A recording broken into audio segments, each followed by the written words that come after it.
Jesus Christ, it's cold. My words came out in a vapor cloud, hanging in the air as if even my breath was freezing.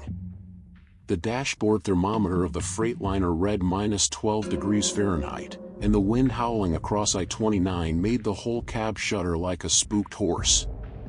Me, Jake Mitchell, 43 years old with 10 of those spent driving for Midwest haulage, had seen bad winters before, but this December in Fargo promised to break all records. I pulled into the Come and Go at exit 72 for coffee and a burnt hot pocket. Inside, the store radio, tuned to KFGO AM 790, was issuing another winter storm warning. The old man behind the counter, wearing an NDSU bison cap, spat on the floor before speaking. Worse than the '97 blizzard, ain't it? Was still in Alabama in '97, I lied, rubbing my hands. Truth was, I'd been 15 when that blizzard swallowed half of North Dakota, but I wasn't in the mood for small talk. Needed to make Grand Forks before they closed the roads. The GPS flashed no signal as I turned onto Route 281, a godforsaken shortcut through wheat fields. The snow started falling thicker, sticking to the windshield like flour. I turned on the truck's CB radio, but only got static, until suddenly, a voice whispered, Unit 12. Visual confirmation. I switched it off. Goddamn electronics. That's when I saw her. Woman. Middle of the road. Thin dress. Barefoot. I slammed the brakes. The truck skidded, the trailer spinning like a top. When I finally stopped, sweating like a pig in July, I checked the rearview mirror. Nothing. Just snow and darkness. What in the actual hell? My fingers shook as I grabbed my phone. No signal, of course. Goddamn Dakota Rural Wireless never worked when you needed it. I stepped out of the truck, the wind cutting my face like a razor. Snow reached past my ankles, and my jeans were already soaked. Hello? I shouted. Anyone there? Just silence. No tracks on the road, no footprints. Like that woman had evaporated. I climbed back into the truck, my heart pounding so loud I could nearly hear it. Keyed the CB. Anyone on Channel 19? Just saw a woman on 281, about 5 miles south of the 18 junction. Appears injured or in shock. Anyone copy? Static. Then I remembered 911. The Cass County Sheriff's Office dispatcher answered on the third ring. 911, what's your emergency? I almost hit a woman standing in the middle of Route 281. She was. Sir, are you under the influence of any substances? Her voice was slow, condescending. No, damn it. She was right there, in a dress, barefoot. Said something about something being under the snow. A sigh on the other end. Mr. Mitchell, at these temperatures, hypothermic hallucinations are common. Are you sheltered now? I'm in my truck, but recommend you seek immediate shelter. We're dispatching a unit, but with road conditions. I hung up before she finished. Hallucination my ass. That's when I saw the half-buried sign in the snow. Super 8 Motel. 2 miles.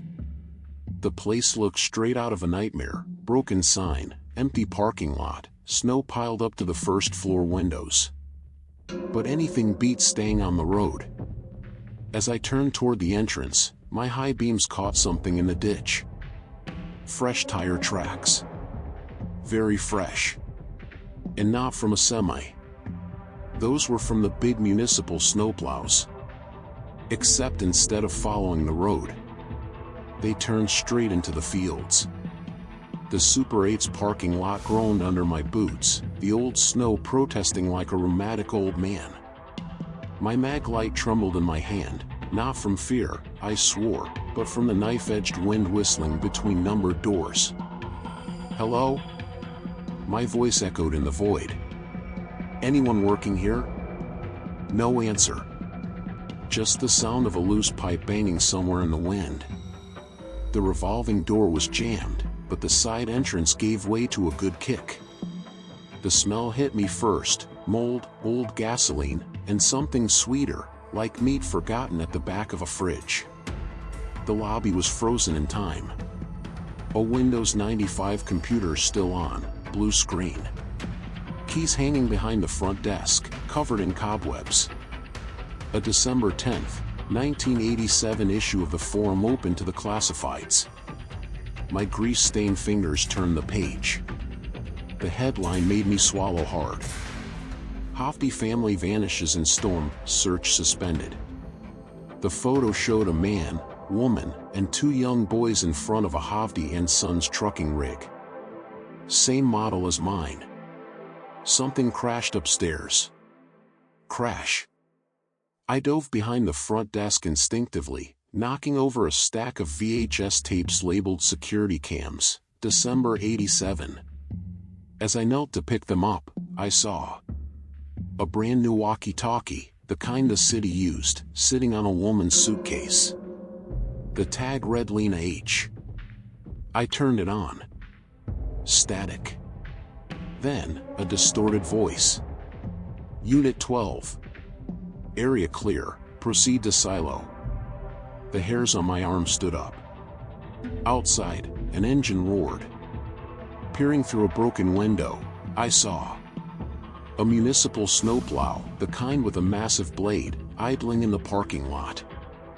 The driver, wearing a Red River Valley snow removal orange coat, was staring right at the motel. He raised his walkie. "Activity at the site." Repeat, "Activity at the site."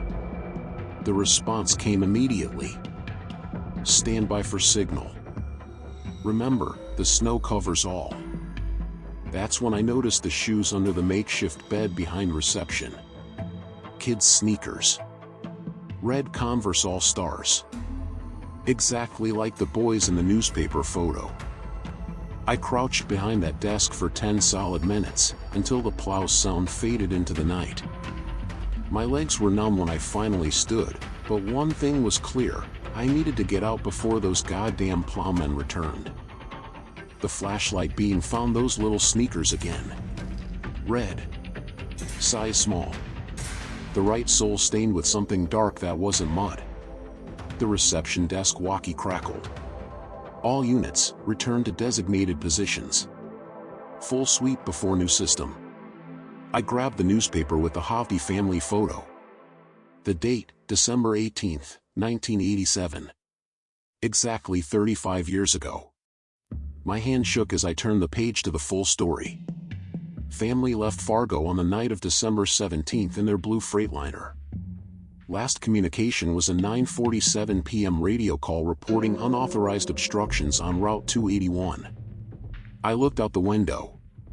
The plow's tire tracks still fresh in the snow, leading behind the motel. The same route the Hofties must have taken. Something in me knew I shouldn't follow those tracks. But those red sneakers on the floor reminded me of one thing: someone had survived long enough to make it to this motel. The snow reached past my knees as I went out the back door. I followed the tire tracks snaking through dead trees to a rusted grain silo. The leaning structure looked ready to collapse, but the tracks led straight to its base. Then I saw it: the snow around the silo wasn't white. It had pink stains, like someone had washed dirty paintbrushes there. And the smell. Christ, the smell was like meat forgotten in an old freezer. The first shovel strike revealed a child's mitten. Red. With snowflake patterns. The next hit something solid. A frozen face, eyes open, skin paper white. A boy. No older than 6 or 7. Wearing a purple Vikings cap that looked brand new. The walkie I'd stolen from the motel crackled.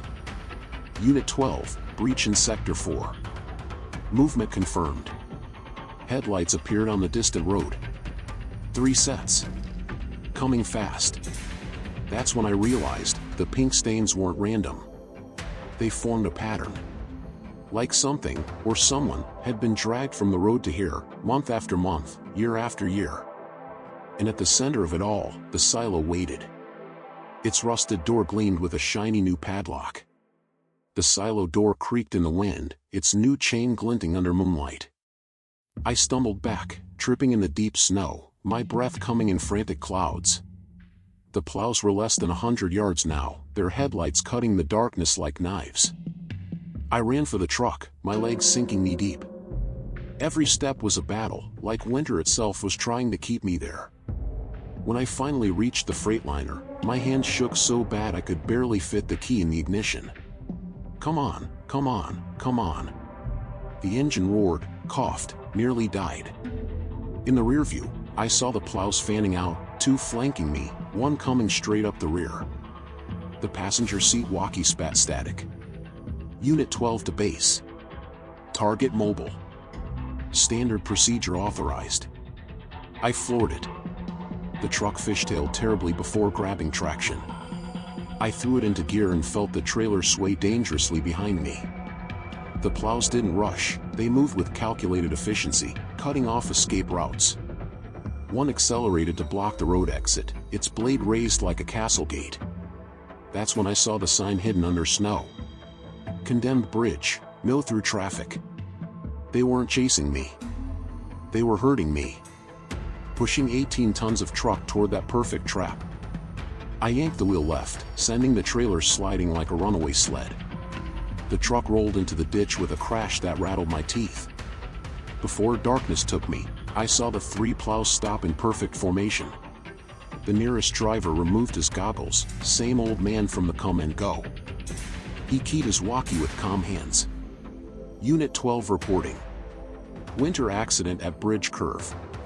Dispatch fire/rescue, and cleanup crew. His cold eyes found me through the shattered windshield as he whispered one last word. Silo. To this day I don't know how, but I woke up in Fargo Medical with 2 frostbitten fingers, left pinky never did move right again, 3 broken ribs, and a story nobody believed. The Cass County Deputy Sheriff laughed when I mentioned the plows. Jake, you hit your head hard. No municipal plows operate past 10 p.m. It's regulation. But I knew. They knew. Because when I collected my belongings at the station, I noticed. My stolen walkie was tagged evidence, case 87 to 451. The case number matched exactly the Havdi disappearance date. And stuffed in my jacket was a crumpled note. Snow falls again this year. Watch the roads, Jake. You know too much, but not everything. Signed, Unit 12. Now I write this in a Bismarck motel, glancing out the window every 5 minutes. They know I survived. They know I remember. But North Dakota winters are long. And when the next blizzard comes, those orange plows will return to the roads. And if you're ever driving Route 281 in December, and see a woman in a thin dress standing in the snow, keep driving. And pray the plows didn't hear your engine.